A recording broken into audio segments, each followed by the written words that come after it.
Adam, thank you so much for the time today. Back for having me on the show. Now, can you briefly break down what purpose this organization served?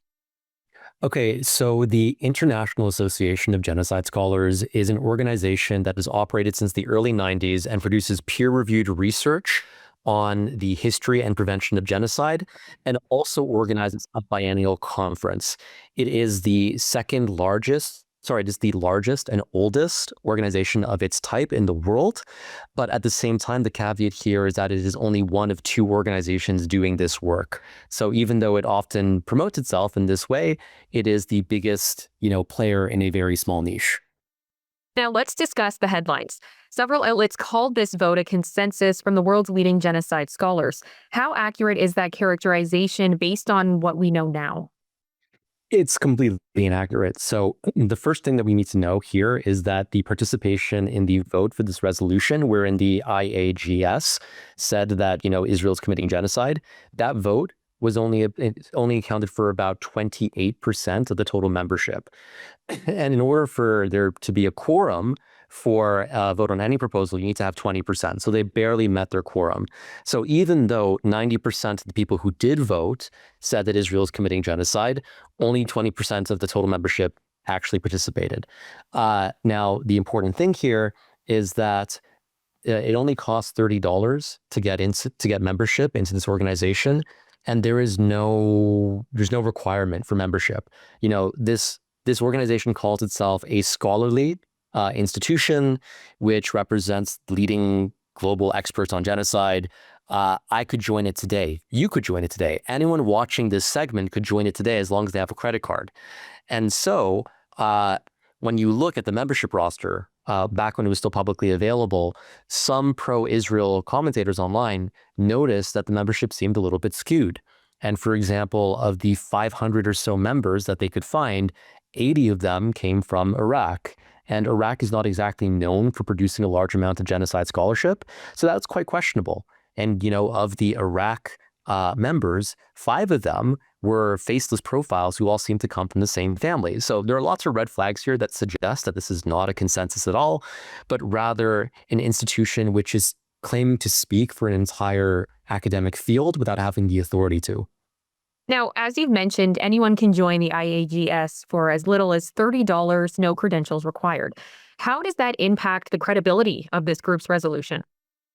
It completely hollows it out. So the really hilarious thing is that after this kerfuffle happened and people started to look into how trustworthy this organization actually is, and they realized that there were actually no membership requirements, people started actually trolling the organization and applying for membership satirically. So many of these pro-Israeli voices said, hey, I guess I'm a genocide scholar now because I paid my $30. And if I say that there's no genocide happening, well, I'm a scholar, so you should believe me, right? So they're poking fun at that. But you also saw the membership roster grow to include, obviously, facetious profiles like Adolf Hitler, Darth Sidious, who is a villain from Star Wars, and the Cookie Monster wearing a Hamas bandana, right? So if your membership requirements are so non-existent that you could just have random troll profiles, here, and there seems to be no barrier to prevent them from voting on resolutions, I think that anything you put out should be taken with a grain of salt. Now, that doesn't mean it has no credibility, because obviously the people who are participating in this organization, at least some of them, are genuinely genocide scholars. So in fact, some of the people who are actually in the debate around whether or not this is legitimate or not have PhDs in genocide studies. We can tell from the peer-reviewed publications that they publish, that this organization publishes, that, you do have real scholars there. But the question is, how many of them are in this 500 member, block, and are their voices being diluted by other actors?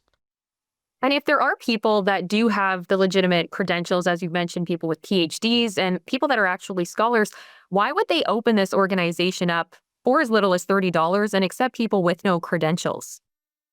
That's a great question, and not one that I can answer. You would have to ask them. But from my understanding, there are other organizations that, deal with specialized areas of study that have a similar model. So, for example, the Canadian Society of Addiction Medicine is an organization in Canada that advertises itself as being the premier association of addiction medicine practitioners and specialists in the country.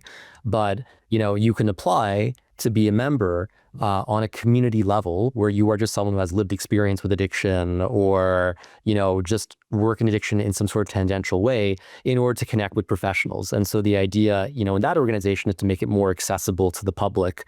The same thing seems to be the model that seems to be the same model in, this association of genocide scholars, where they say that anyone who is interested in genocide, can participate. And so the idea here is to better engage the public, to bring in, for example, artists or writers who care about genocide so they can connect with scholars. But I don't think they really thought through what kind of negative implications you can have when you have this kind of system, and how maybe you need to have tiered membership where voting is only permitted for full members. And how significant is it that the IAGS shut down its social media accounts and removed its membership list from public view after all the online scrutiny? Well, I think it shows to a certain degree that they realize that they messed up. For them to nuke their own profile also suggests that they're not open to accepting some of the criticism that, has been heaped upon them. For them, when they close their membership list, I think that there's some justification to that. And what they basically said is that they don't want to expose their members to harassment. But at the same time, on the flip side, it also makes it impossible for us to carefully comb through this data and to really measure just how legitimate it is. Because the people who went through it initially, they were able to quickly glean, for example, that 80 of these people were from Iraq, but they didn't really do a full breakdown, and it seems like they didn't save the data. So we can't see, for the remaining 420, how many of them are artists who, have no actual academic publications versus actual scholars. And what would you say is the biggest takeaway from this controversy? I think the biggest takeaway here is that journalism, the erosion in public trust in journalism is pretty justified here, because major media outlets like The Guardian, like the BBC, like the Washington Post, misreported this story and gave their readers the impression that there was a consensus in the academic field of genocide studies, where people were saying, an overwhelming majority of them were saying that Israel is committing genocide. And for example, The Guardian incorrectly reported at first that an overwhelming majority of the IAGS's membership voted in support of this. So they cut out the fact that, only 28% voted. The Washington Post omitted the fact that only 28%, of people actually voted, and used misleading quotes to suggest that there was organization-wide consensus where there was not. From my understanding, I wrote a column on this when I looked into this late last week. None of these major news publications included any corrections or clarifications about the fact that there are no standards for membership here. So I think we have this ideologically motivated reporting giving the public a false impression of what is happening here because they prioritize smearing Israel over reporting the truth. Well, Adam, thank you so much for breaking that down for us. Thanks for having me.